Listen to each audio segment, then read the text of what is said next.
All right, I think we're live now. Are we actually live? Did you not do the countdown? We're live. Do you want the countdown? I want or the do countdown. we hang around for a few minutes before we do the countdown?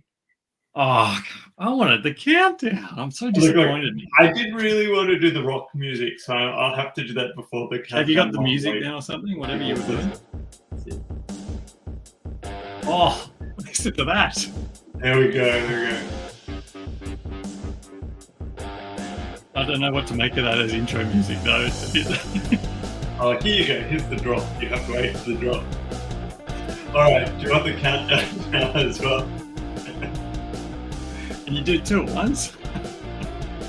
I don't think that'll end well, but let's see what happens.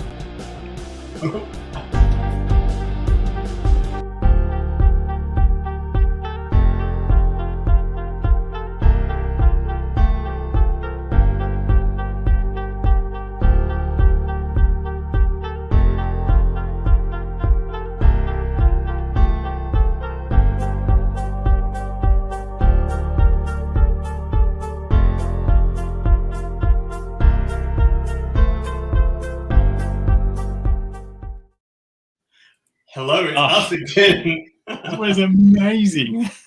Yeah, you're lucky I didn't click the loop checkbox, otherwise we would have been stuck in the countdown forever.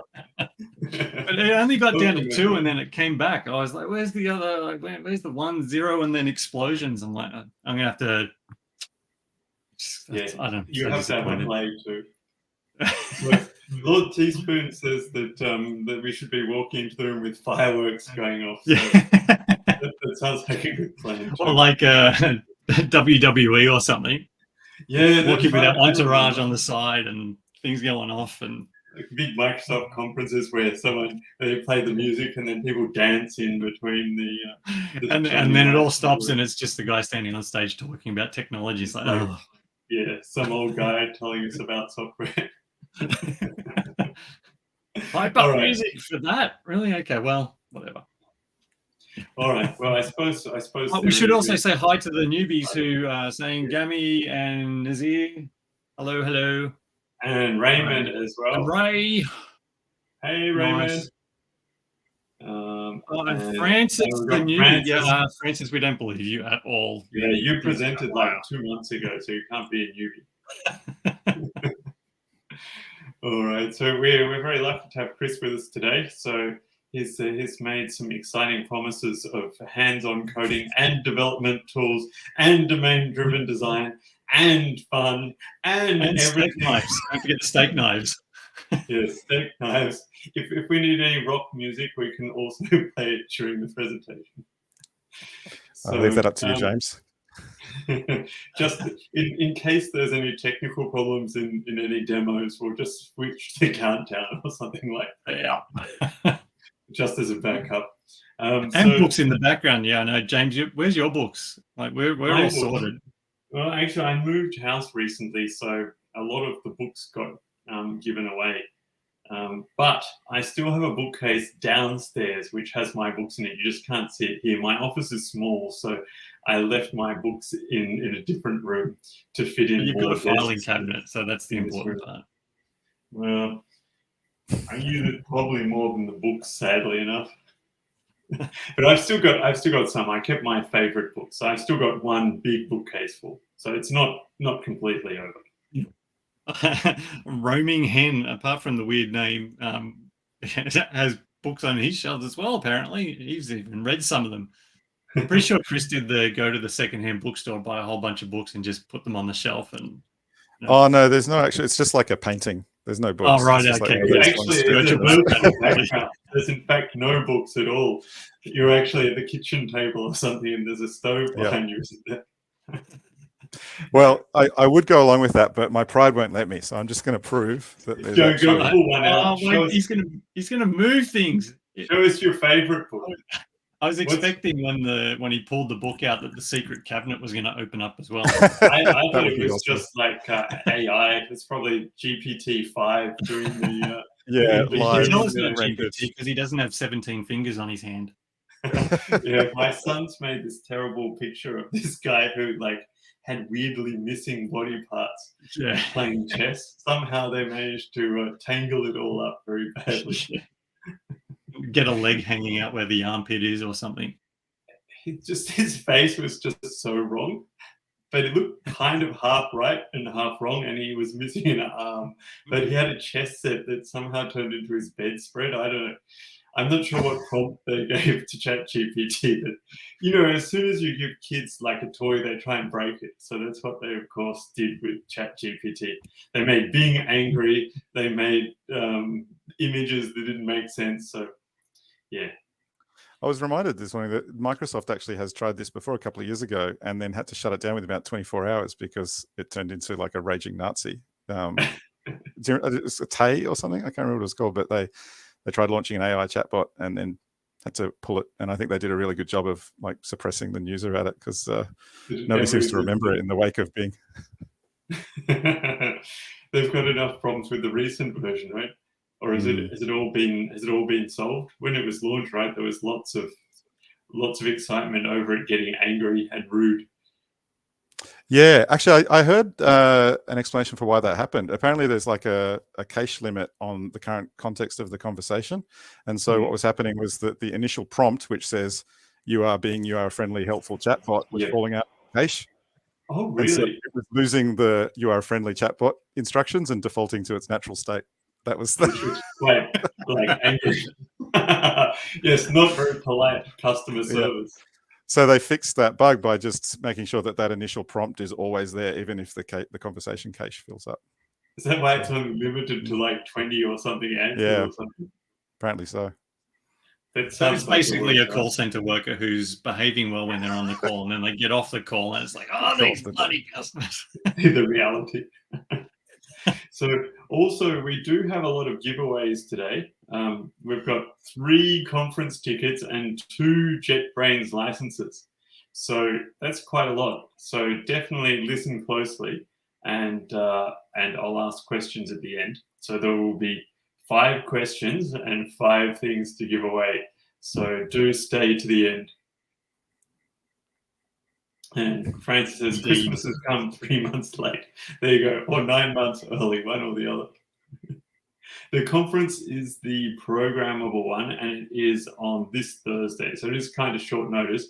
But if you're lucky enough to be able to take a chunk of Thursday to see it looked like they had quite a lot of good speakers and interesting topics and stuff. And it is in the Darling Harbour, the what's it called? The ICC.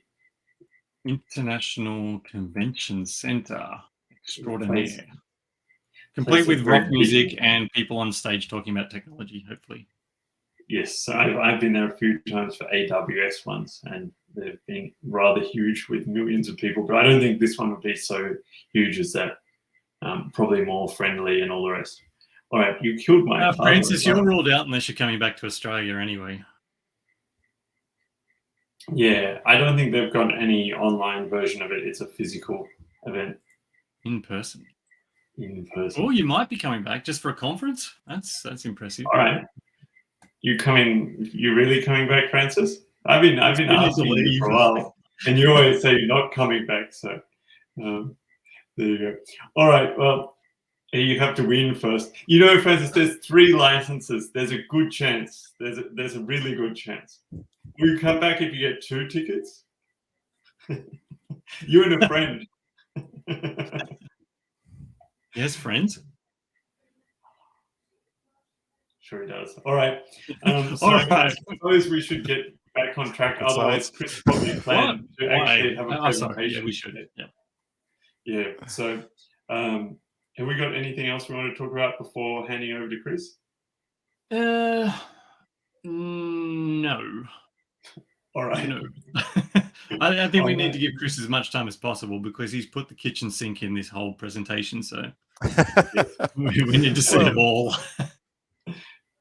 All right. Shall we switch to your screen, Chris? Good to go? Yeah, go for it. All right. Here we go. Just for everyone watching and joining, feel free to ask questions as we're going as well. We're quite happy to interrupt as always and pop them in there so that we can make it as interactive as we can. So if you find yourself going, I really want to go back and ask a question, just type away, no problem. Yeah, please do. we'll surface your questions. So you just post it in the chat, and we will be your voice and interrupt Chris. Well, and I do hope it will be interactive, because to the extent that we get anything done, I was hoping that the group would tell me what they want to do. So, we'll see how that goes.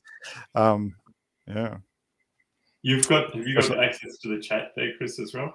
I can see it coming up, on the side. All right, cool. Cool. Well, shall I get started then? Yep, all yours. All yours. Awesome. So thanks for having me.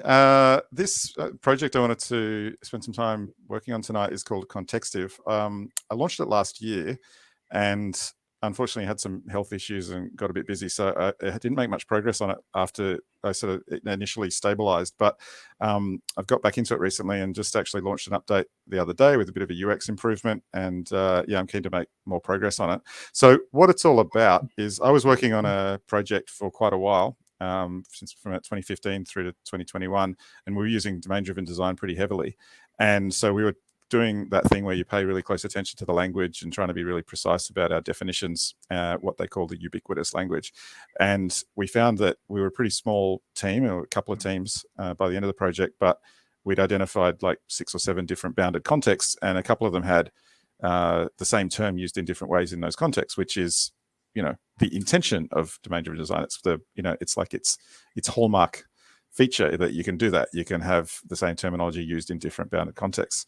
But what we found is, when teams were switching between contexts, the cognitive load of trying to remember that in this context it means something different to in another context, especially since some of the differences were quite subtle, was pretty challenging. And then I noticed over the duration of the project, we would have new people come in, and it was really hard to explain to them, what all the terminology meant. So I sort of had this idea of a tool that would help keep track of the terminology. We tried doing it in Confluence pages and stuff, and they always got out of date, or people didn't know to go and look at them up and stuff. And I thought, why is this not just embedded in the repository as living documentation, and then the tooling could help sort of surface it in the places where you're working. So at the moment, it's just a VS Code extension, but in theory, it could, I could add it to other IDEs, and I do intend to do that at some point. But for now, we're just working with VS Code. So there's a little video here. Well, I don't need to show you the video. I can actually show you it in action. But this is what the page looks like in the Visual Studio Marketplace. Of course, like all good open source projects, there's a GitHub for it with a bunch of information. But we're actually going to be working on the real thing. So it's a F# project. The reason I went with F# is because I was actually just kind of looking for a project to do in F#, so I came up with a whole bunch of post-hoc justifications. You just needed an excuse, right? Yeah, exactly. But what I did do was, in an attempt to sort of be semi-serious about it, I've been keeping architectural decision records, including one around the general architecture and the language and framework selection. So if you'd like to read my post-hoc justifications for choosing F#, they're in this document. But the central thing was that the architecture pattern is the use of the language server protocol.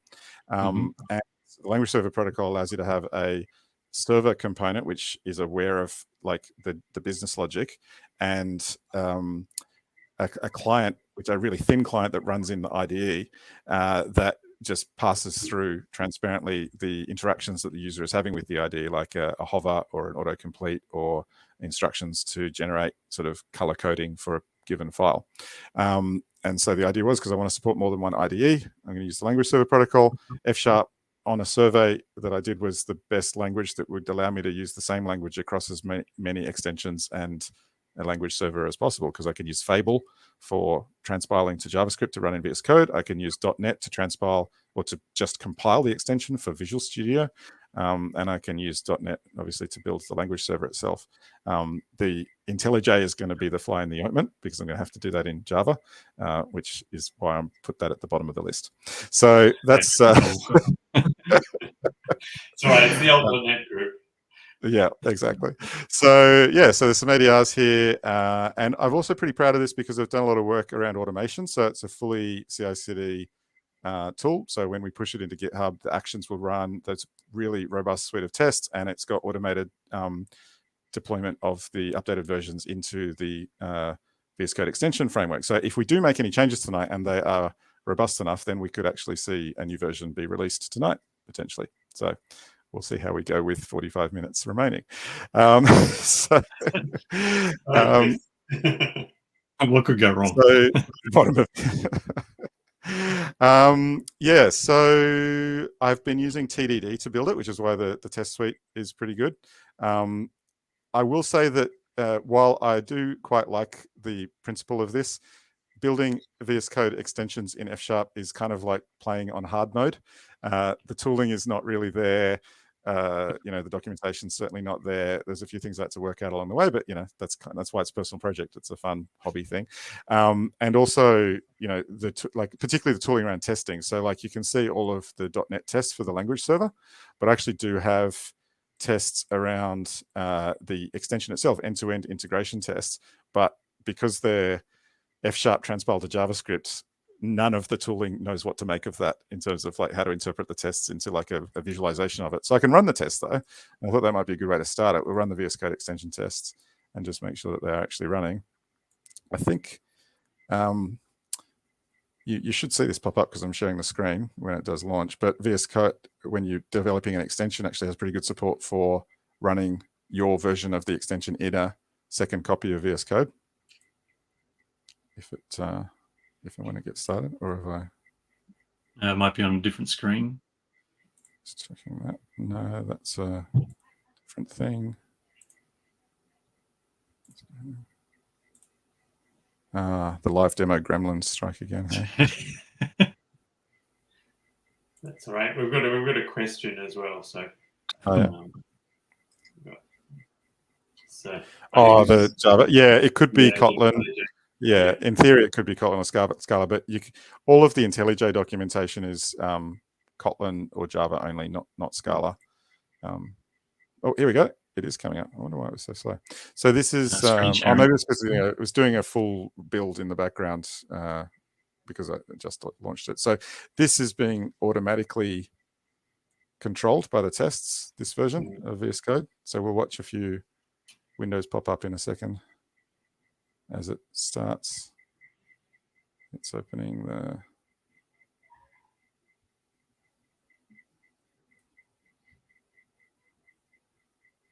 I think Richard's computer was running really slowly, right, when you were trying to do that. Yeah, screen sharing at times. The StreamYard demo. You can interact with it, but it's not like. Oh, here we go. Things are happening. There's an error, but that's part of the test to check that it handles errors gracefully. It's doing a bunch of stuff. That's pretty nice. So end-to-end tests. Yeah, around the extension. So you can see the tests all coming up in the log, as well as some debug logging in the test, and all the tests are passing, which is nice. So yeah, so it's set up pretty well. Part of the reason I put a lot of effort into this because I knew I wasn't going to be able to work on it continuously, and I thought these kinds of things will help me come back to it periodically and actually make progress. So that has proven to be true. So to show you what the thing actually does, let's switch into launch the extension and the language server. That pops up because it tries to run the language server in debug mode and then attach to it, but we don't need to do that for this demo. So there's you store your definitions for your terminology in a YAML file. And that was chosen consciously because if you went XML, then I think the intention of this file is that it's going to be in pull requests and stuff, and you don't want the XML wrapping and white space munging going on. So the intention was that, if you're making changes to the definitions, they're all easy to review. And so the definition file looks a bit like this.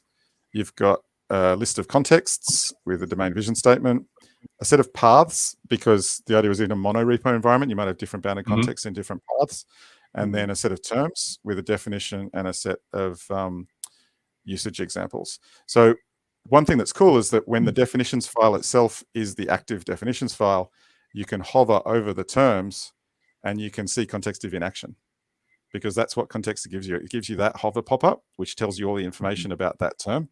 But because it works in any file, including YAML files and Markdown files, this is actually Contextive working on its own definition file, which I quite like. Francis has a question, James. We should get that up on screen. Kotlin. So we got one on No, Kotlin, the next one. and the next one as well from Francis. Yeah, this one.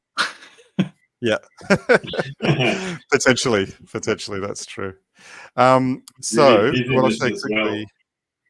if we go into the settings, I'll change the file so you can do path and then change it to like, I've got some like sample domain terms. So there's like marketing, which has got like call to action or bounce or rate page, landing page, and we go into like the marketing demo file, and you can see here all the so that's like this part here is what you get if there's not much information. It's just a definition.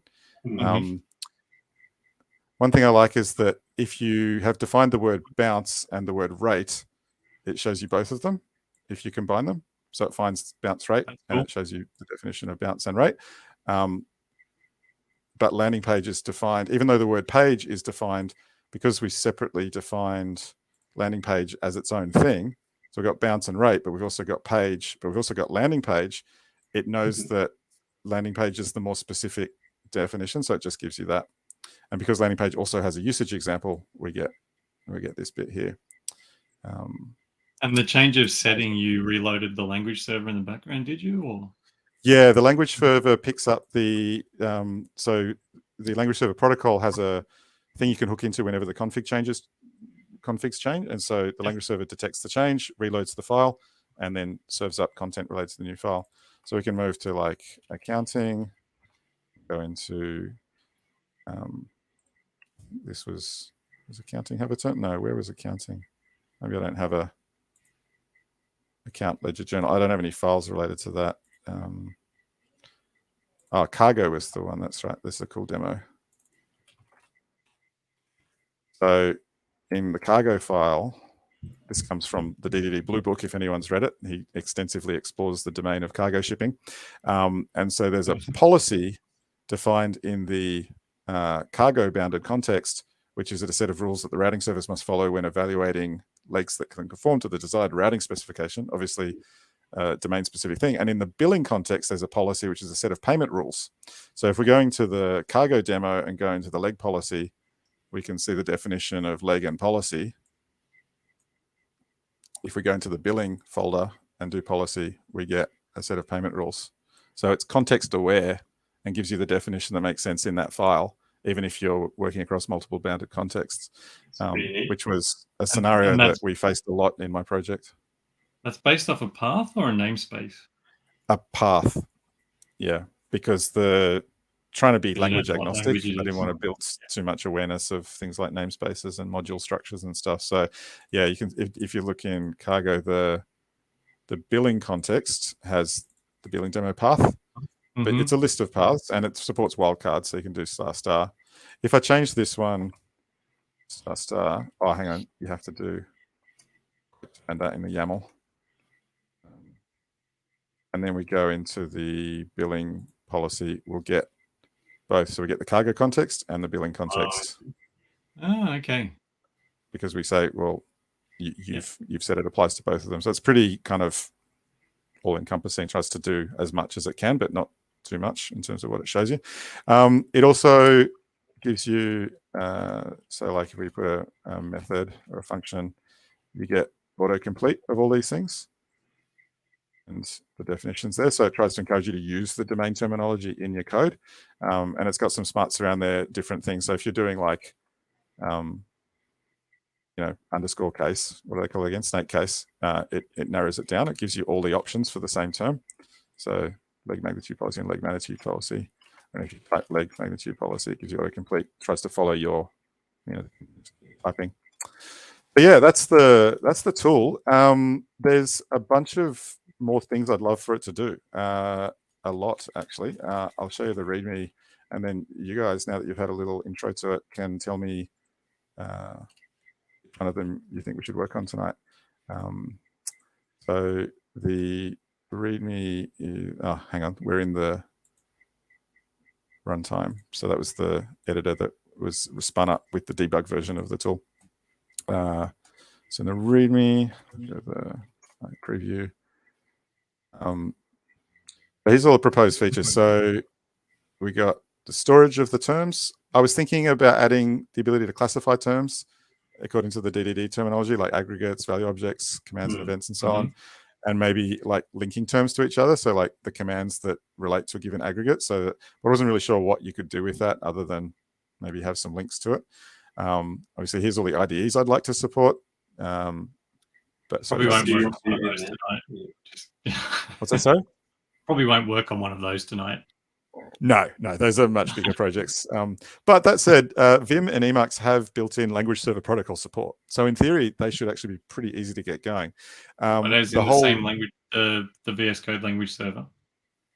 Well, yeah, because the language server protocol is IDE agnostic. Source, and a lot of I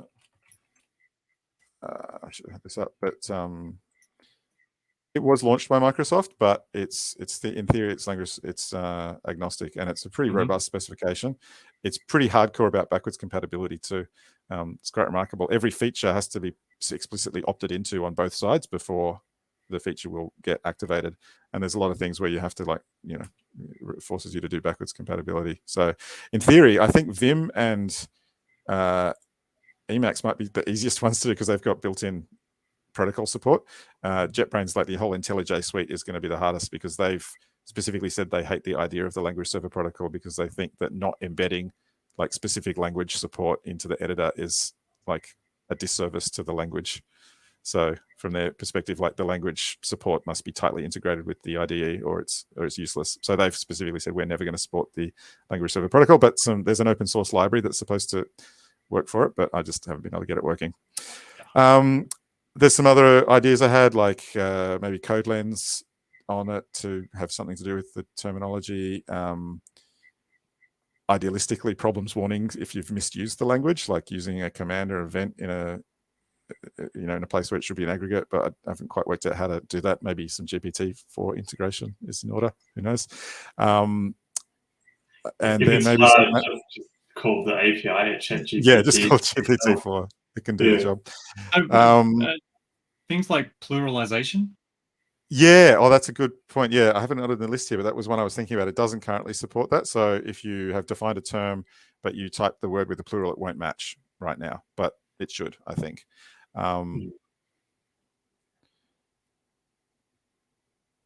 What's something about closed sidebar? I don't know. That's for someone else. That's advice for the other person. Twitch itself. Yeah. So some of the managed, so pluralization is probably something we could tackle tonight because there's libraries in the .NET ecosystem to help you with that. Some management features, like I was thinking, if you're doing a hover, maybe a link to click on it to go to the definition in the YAML file to make it easier to edit. And then maybe more advanced version of that would be a UI widget in the IDE. So like a tree view or something to show you all the terms, and then maybe even like a right click add to definitions or something that, just to try and make it easier to keep the definitions up to date, because that's one of the big things that I wanted to make sure this tool would help with. Then maybe some other things like helping to share the definitions outside of the dev team. So rendering them into like an HTML file or Markdown or something so they could be synced into a wiki in a CI system maybe. Potentially even like a live sync, so pushing them into like a Notion database or a Confluence page, and maybe like that would have to be packaged up as a CLI. So, things that I thought we could potentially tackle today, pluralization was one of them, maybe getting started on like adding support to like go to the definition, and then maybe like adding not a CLI, but like an in IDE view to render the whole definitions file into a, human readable format.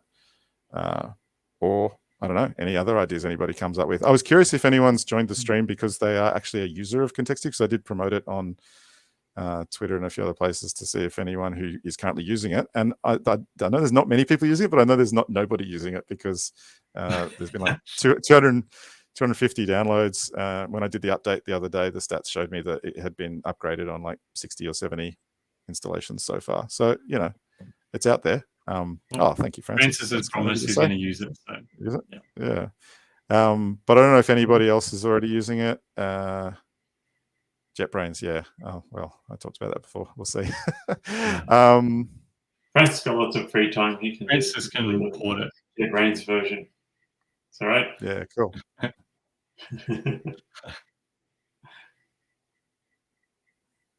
All right, so stream, you get to pick.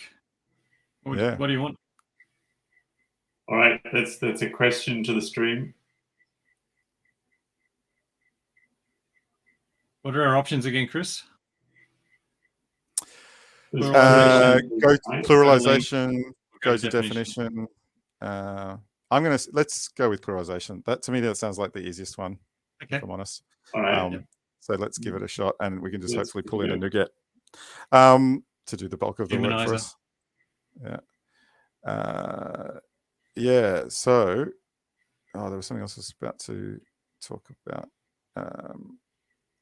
We'll talk about that later if we get to the point of deploying it, because I just thought that some people might be interested in the way that the .NET component is compiled and built, because it has to be part of the extension package, and I didn't want to rely on the runtime. So I opted in to use the .NET self-contained single file to build and package option, which is quite interesting and works quite well. So you actually end up with just a single executable binary, which on Windows is a .exe file, on Linux is just an executable, on Mac OS is an executable, and it's just bundled into the extension zip file with all the other sort of extension JavaScript files. So it's kind of cool.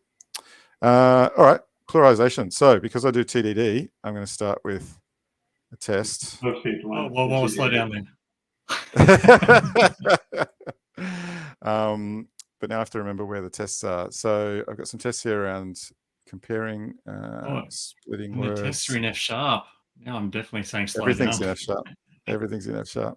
Oh no, so this is testing the splitting. So you can see, like, if you find this word, it just finds that. But if you find that word, it'll try and match against camel or case or camel case. And if you find Pascal case, it'll be all of them, and so on. So it's sort of Pascal case ID, all these different combinations of things it has to match on, but that's not it. Might be this one.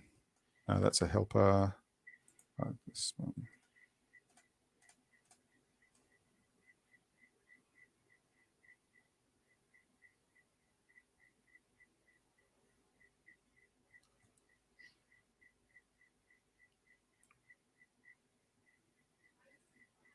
Oh, this is embarrassing. I should have, like I said, it's been about a year. Questions. What was the test name? Just look in your tests itself and see if. Oh yeah, that's a good idea.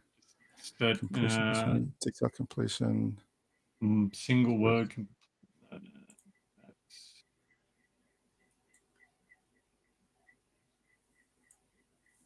No, I think let's focus on the hover.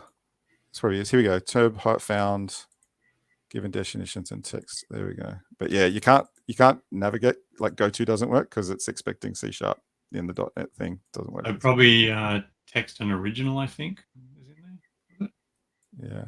So we're going to it's in the hover tests, I think. So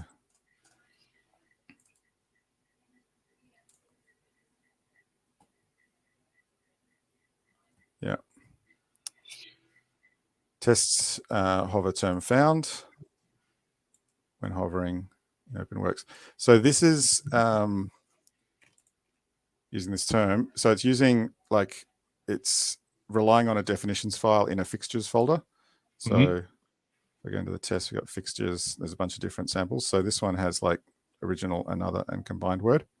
So I think this is actually a good place for the test, because we just need to add a case here for what it basically says is it loads up a test client, which is using the OmniSharp like language server protocol client. So this is actually using, it's almost an integration test because it's actually using an in-memory client connected to an in-memory server over like a pipe rather than actually loading an external executable. But it loads the document, passes in the hover params as like a request hover, which is from the OmniSharp library to actually request the hover details, and then it checks that it contains the expected term. So if we add plurals, what we'd be basically saying is policy and policies. Well, we have to use terms that are in this file, which is just this like original, another word, and combined word. So the first argument is the text and the position and the expected term. So if we have originals, we would expect it to match the word original in the plural case, because someone has typed the word originals into the code and we're hovering over it. And so we want to see the definition for the word original. You could That's just add another word into your test file. You could, but that's just so we get intention. non-standard pluralization. So if we run these, I think it's on auto watch on the tests. Here we go, starting execution. So we'll just have to wait a second. Unfortunately, as you probably noticed, .NET Watch is not very smart about only running the tests that have changed. Here we go. We got a failure. Here we go. Given definitions and text original, server responds to hover request with original error message. Null. Yeah, it has failed. It just hasn't finished running all the tests, so we haven't got an update. But when it finishes the results file, here we go. So that's our red.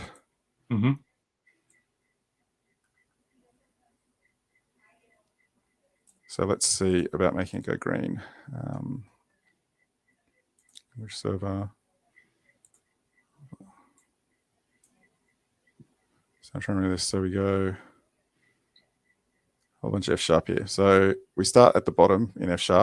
We've got our handler, which has a term finder, and it gets the word at the position. So that'll be the word originals. And then if we have it, then we split it into parts. And then we find that with the term finder. The term finder, that's the key thing. So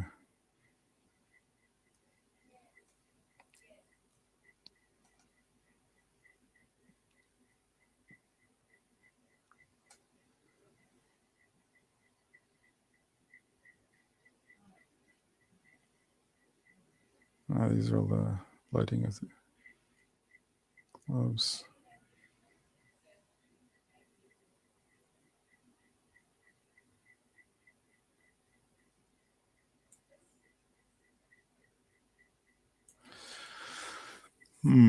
Should be able to start explaining this better. English pluralization is complicated. English is a mess. Boxes, knives, cities. Yeah.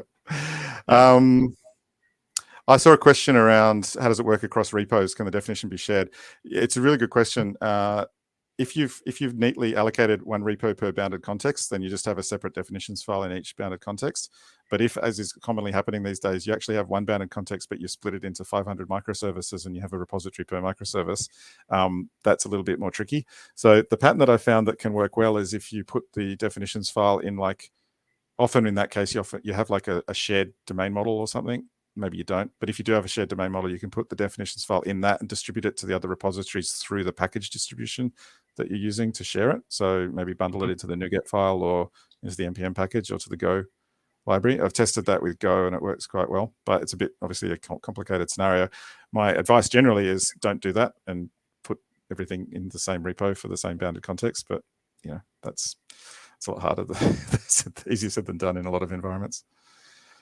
This is an interesting use case of an F# feature called a mailbox processor, because F# is stateless, right? But we need to keep the definitions in memory. So this mailbox processor is kind of like a lightweight actor. And the way it works is you can post a message to the manager, which has this kind of the handler. Where's the manager? So it's got like a state that's passed in a loop. And where's the thing? There's a handle messages here. So when the message, you get the state and the messages and you return the new state. And that's like an actor pattern that's quite common in things like Elixir and other sort of functional languages. So there's 3 commands that get sent in, like an initialization command, a load command that passes in the file to load, and a find command which passes in this find payload and then attempts to find in the current state based on the find message. So I'm trying to remember exactly. Found match the file, like we're matching the globs against the current file. So if the file that we're currently in matches the globs of any of the contexts, then these are the found contexts, and then we filter based on the match, and then map the terms the context with terms and filter based on the find message filter. I think this is the trick. We need to find this filter is a term to bool. So where?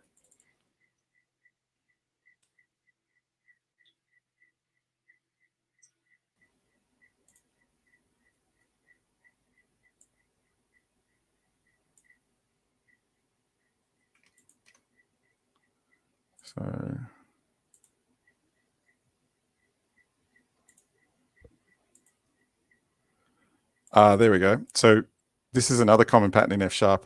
We're passing in a lambda and we're currying a bunch of things that get injected into the handler. So the handler takes in an argument, which is a function that can go and find things, and a function to get a word from a text document. And I think that's the finder, and that takes in definitions manager, the file, and a filter.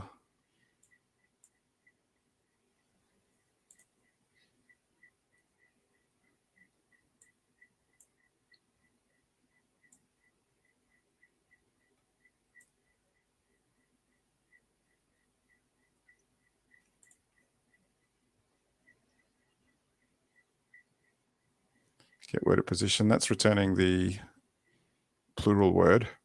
Now it's something in the matching. Where is this? Loving all of the complicated pluralization. We'll get to that. I've got to find the part that actually does the matching first. This is all about extracting the word that's currently being hovered, because when you get the hover message, you don't get a word, you just get a position. So if I'm hovering over here, what gets sent to the language server is the hover FS file is currently open and the cursor is over line 130, position 27. Okay, yep. So you've got to work out what's the token there that you're trying to match. So all of that would probably still work, and it's returning the value originals, effectively, or whatever the word was. But now I'm trying to find the matching logic.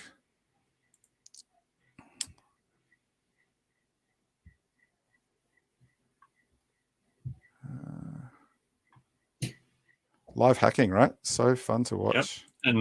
And we're all trying to keep up with F# that half of us had never looked at.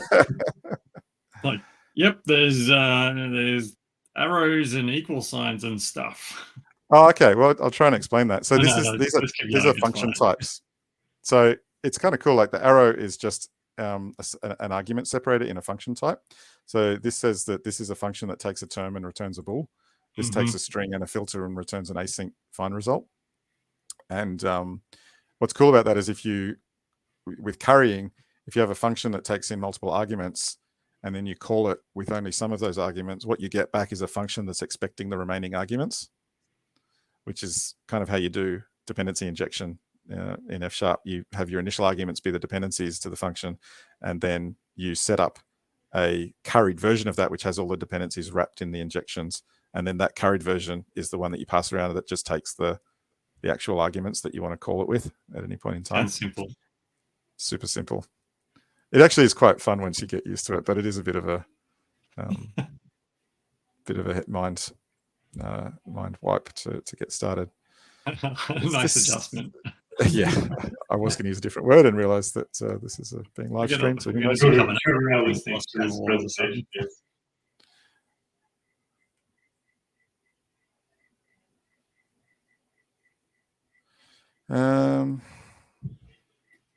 this filter is what I'm looking for.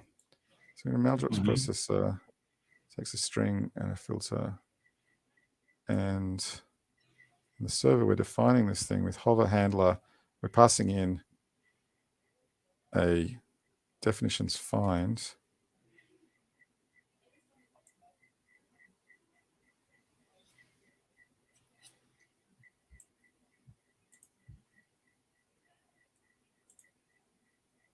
Oh, it might be this hover handler. Here we go. The handler takes in a definitions finder and a words getter, and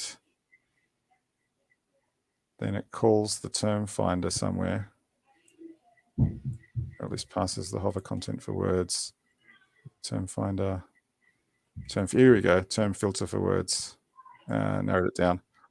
So there's a function that takes in a term, and if the word matches the term, then we return we check if there's a word in the list where it exists that she's got a word sequence where the word matches term function is valid, and the word matches term function is term word equals with the term. So this is a good example of carrying, because term equals takes in a term and a word and says, are these things equal?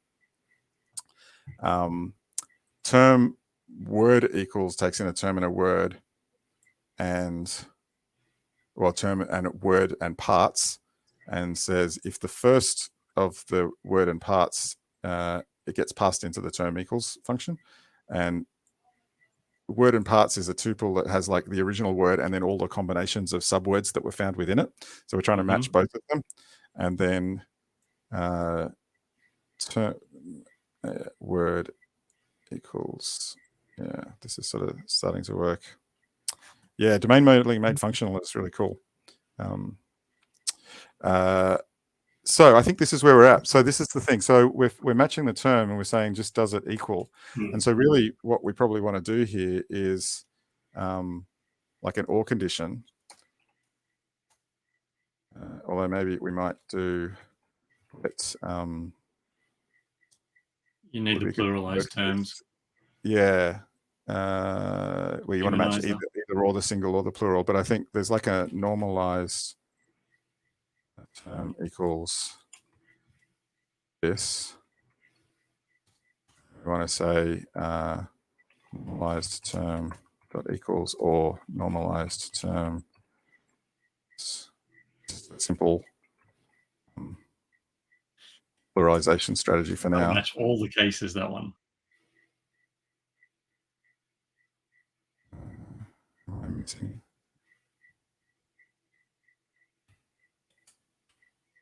Sometimes F# actually quite sensitive around tabs. Sometimes I find I have to like everything on the same.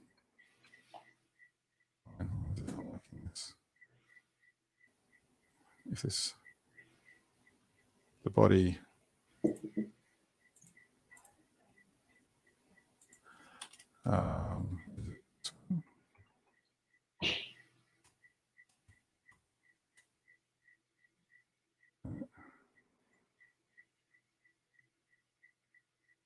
I got the OR wrong. It's been a while since I worked on this.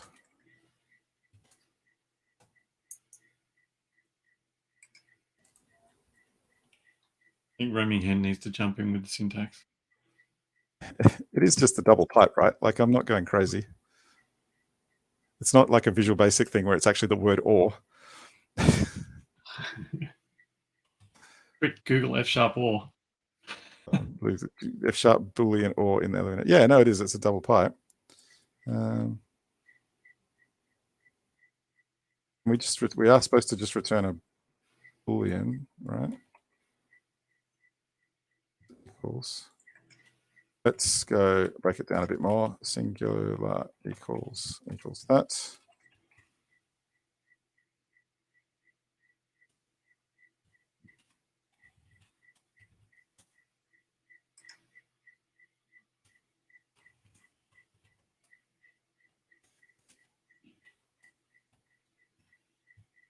What I do find sometimes, this is like a tooling issue, is that the F# language server itself sometimes struggles to catch up.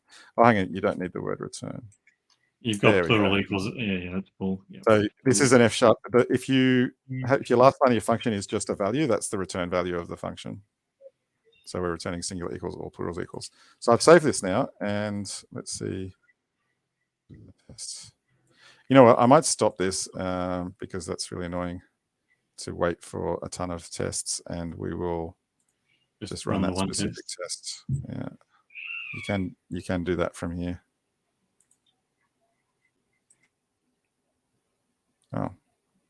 Oh, you have to do it maybe at this point. There we go. Yeah, the different cases, it can't isolate them, but the test itself, it can. At least that'll be faster than running the rest of the tests.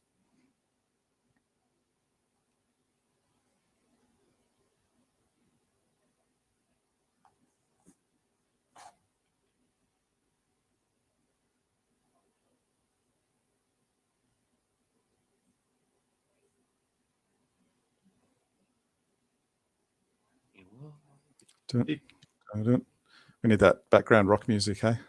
Yeah. Quick, James, quick. You've missed your opportunity. Hey. Oh, tests are done.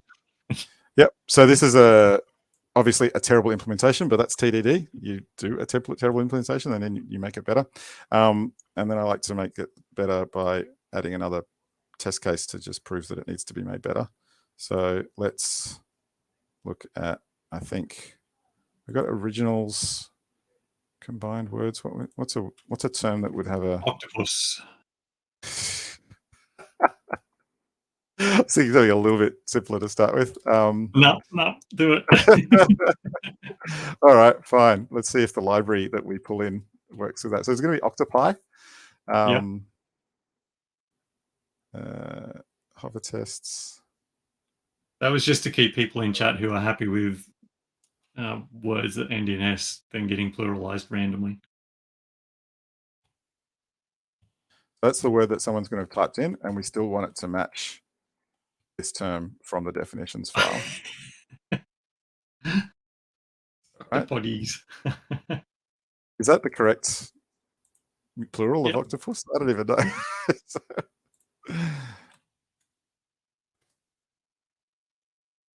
No, it's octopuses.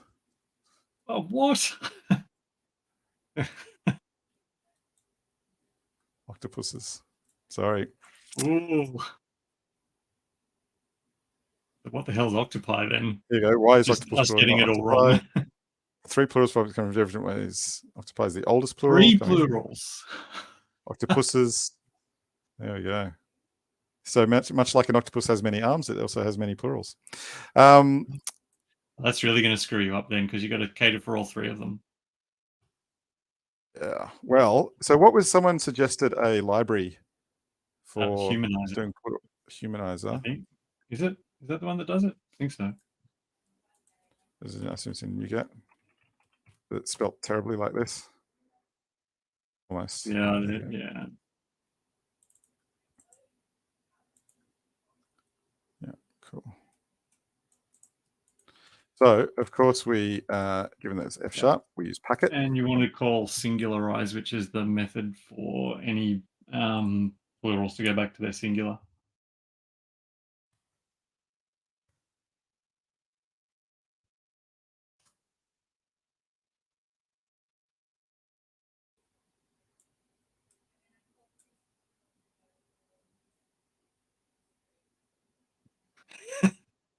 Does the domain allow octopuses as well as octopi?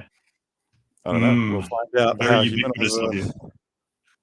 Oh, it is humanizer.net. Did I pull in the right package? No, you did. That's just the website. The docs are on. .net. Okay. Humanizer by humanizer. Cool. Well, in theory, because it's .net, we should be able to open. That's like the using equivalent of using. Should wait till it finishes installing it. There we go. Oh, lovely. Oh, you got all the languages. Oh, dear. Is that good or bad? I don't know. We'll find out. I don't know. Oh man. I wonder if there's like a narrower NuGet that you can install to just get English for now. Yeah, anyway. Probably. Oh well, it's done. Cool. All right, let's see how this goes. Open Humanizer. Cool. And then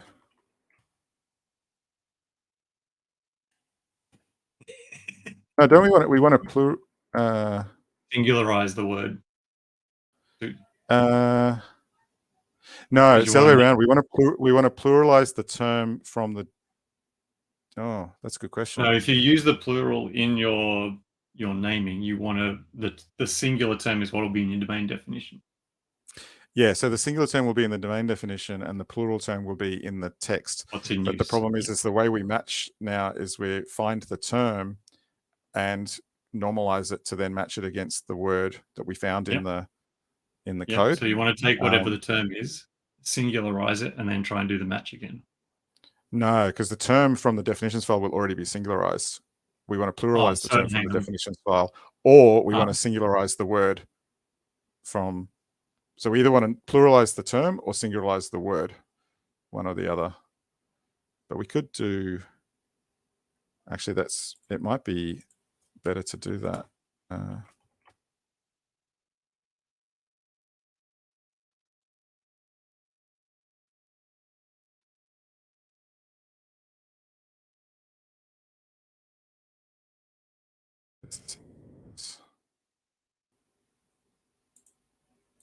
Yeah, I think that's a good point from Lord Teaspoon. The infamous Teaspoon. Sorry, Lord Teaspoon, Your Honor. I think we're going to... oh, okay, so it's an extension method. I don't know if extension methods work in F#. We'll find out.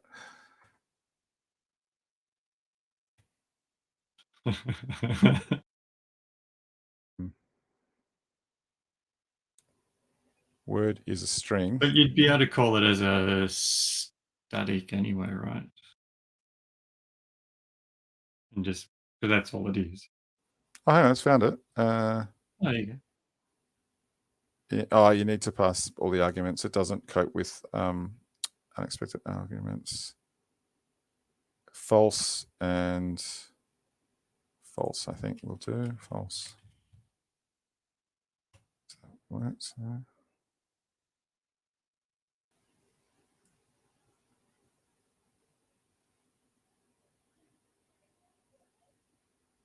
This value is not a function.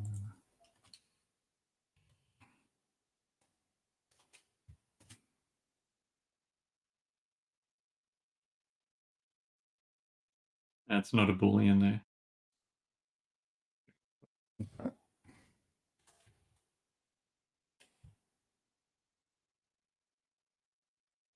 String. Word was a string. This is a no, string. it's just the light popping up there. Yeah. Sometimes when you type too quickly for the F# language server, it doesn't cope.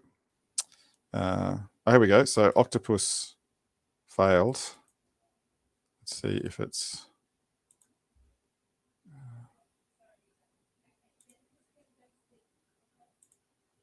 This one is again. The other thing you can do that's quite cool with F# is REPL.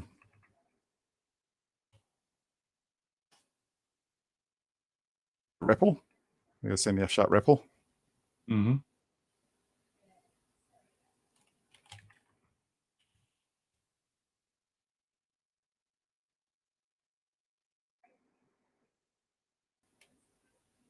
No. Oh, you have to load it. You have to bring it into the REPL. Yeah, it's like, how do you bring a NuGet into the REPL?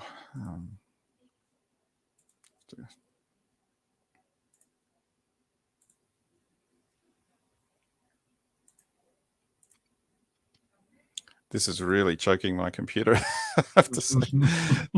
F#.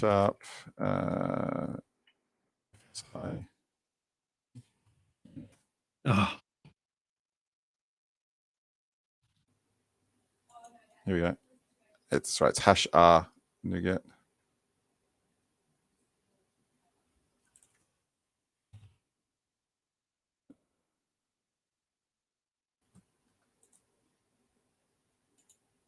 Oh, test passed. Hey! No way. We need E for the win. I love that you're surprised. Would you not be?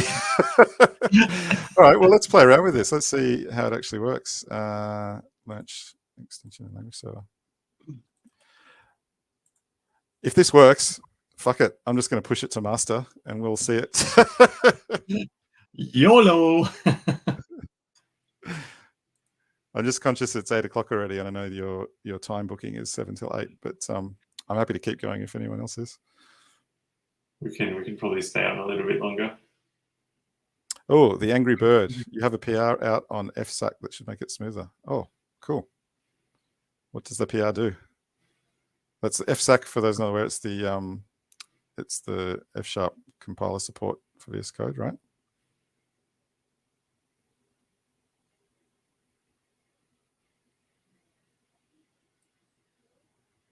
The silence is, yeah, sure. Definitely. Yep. Cool. So let's go with, I don't know, say the marketing domain. Yeah, because they're good at selling octopuses.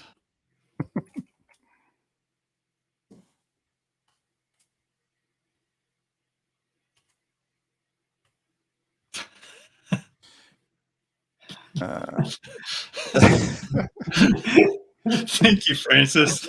You idiot. Okay, so this is page. So if we do pages, woohoo! Hey-ya!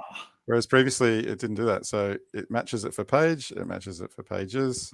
Page IDs. But if you do pages, it doesn't match. It just says unknown word. No, because it's not Golem, as we established earlier. Page ID works. All the content displayed in the browser. Pages ID works. Cool. Bounces. Nice, of course. Landing pages. I'll throw in the octopus and we'll try the different Yeah, plugins. landing pages. It works for landing page. Hey. Yeah, cool. So let's say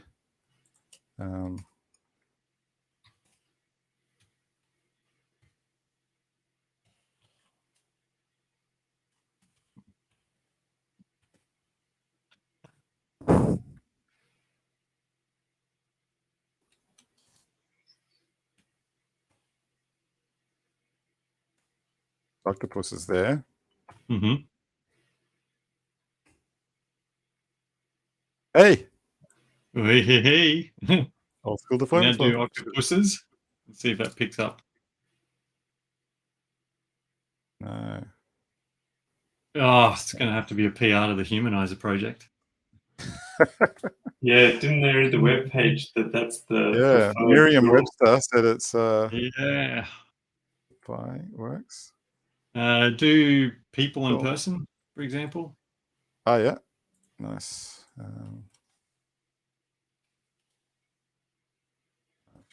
The other way around, probably. Yeah.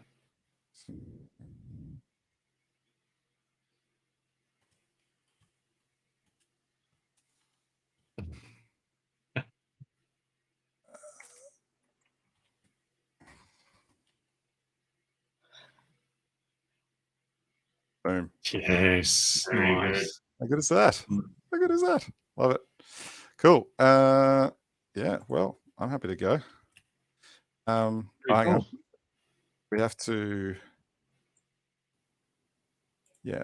Don't save. I won't save because all the automated tests rely on those fixture files. So I won't. Oh, here we go. It's loaded. So we can do. We can play around with Humanizer. You can check the octopi. Is it plural? Pluralize.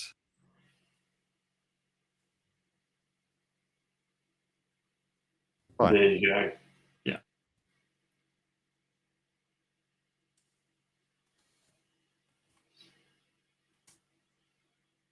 Yeah. There's some other weird ones. Sheep.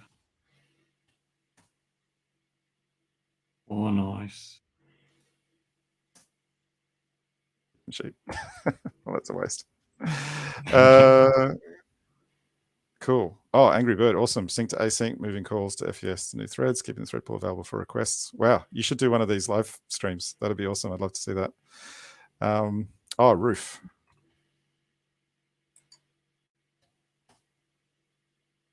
Is that right? Or would it be roofs? This might be language dependent. Maybe it's on your.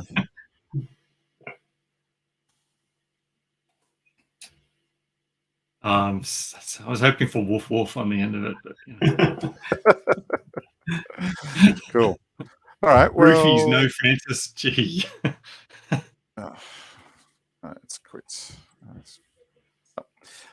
Cool. So. Turn on adaptive LSP. Oh, okay. I will check that out. Oh, live in front of everyone. Maybe not.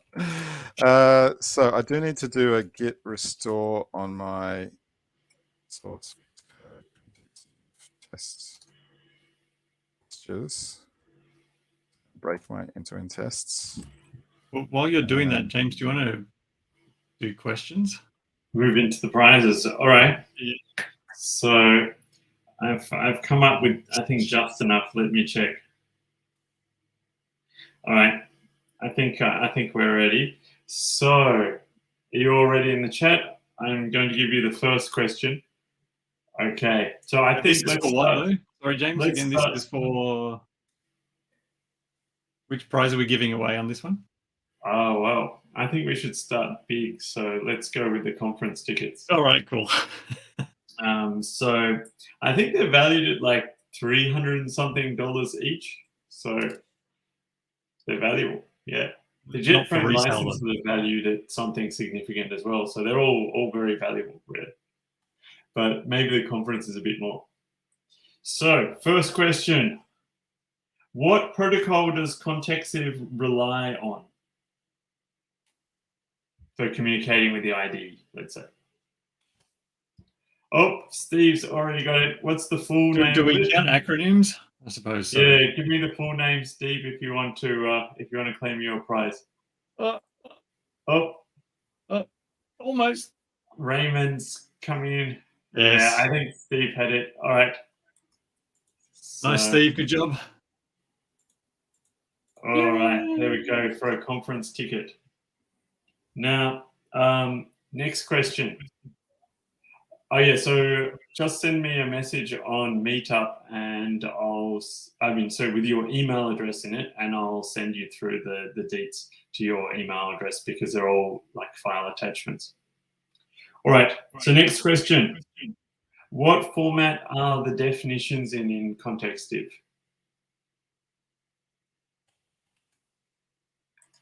You can't say text. Oh, look, Raymond. No, we've got. No, the hand gets in first. Got in first. All right. We got pinged There by we go. this. Raymond, you're very close. That was so close. But Roaming Hen has got it. So send me your email address, and I'll just do TFA. Thank you, Mr. Teaspoon. Again, as always, helpful and unhelpful at the same time.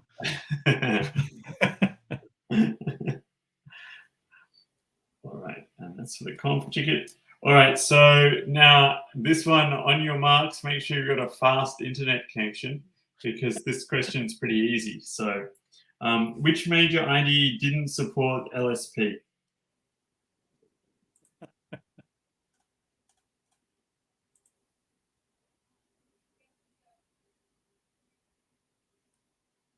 NetBeans. I'm not sure. Notepad. No one's going to get the prize. Oh, look. Yes, the answer I was looking for was, whoops, it's going too fast to click one, was JetBrains. Here we go. From Chatterer Man. All right. So, man. Okay, so that's all the conference tickets at this point, unless, if anyone can't make the conference and wants to swap it for a JetBrains from the first three, let me know now. Otherwise, for the next questions will be for the JetBrains license.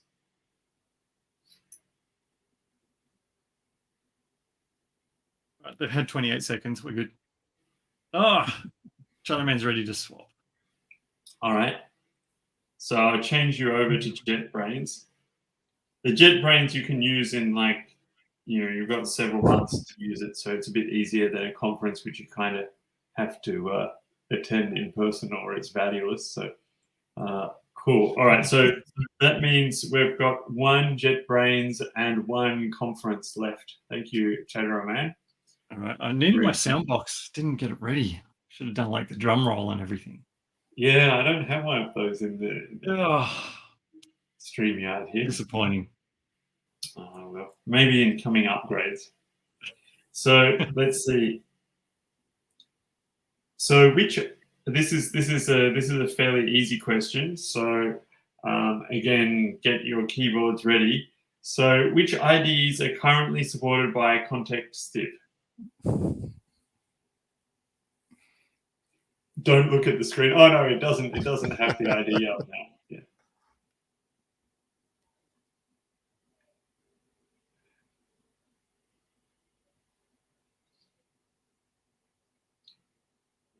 Yes, no Vim, unfortunately. Otherwise, I'd be quite pleased to plug it in. But PRs are welcome. oh, Raymond, I think you got Visual Studio, but Gammy's got the correct answer, which is Visual Studio Code. So, did you want, Gammy? Did you want a JetBrains license or a conference ticket?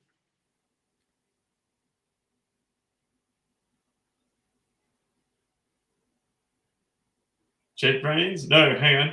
Yes, JetBrains. Okay. Nice work, Gammy. Very good. All right. So we're down to the last thing. Let me check what we've got. I think one conference ticket left. One conference. All right. So let me see which of the questions I want to go with for the last one. Yeah, all right. So in Contextive, right, you've got different bounded contexts and you can apply them in different areas of your project. So nice question. How do you specify which bounded context applies where? We'll end on a slightly harder question. And this is for the conference ticket. Oh, okay. I think Raymond's got it at last. Here we go. You win, Raymond. Yes. All right.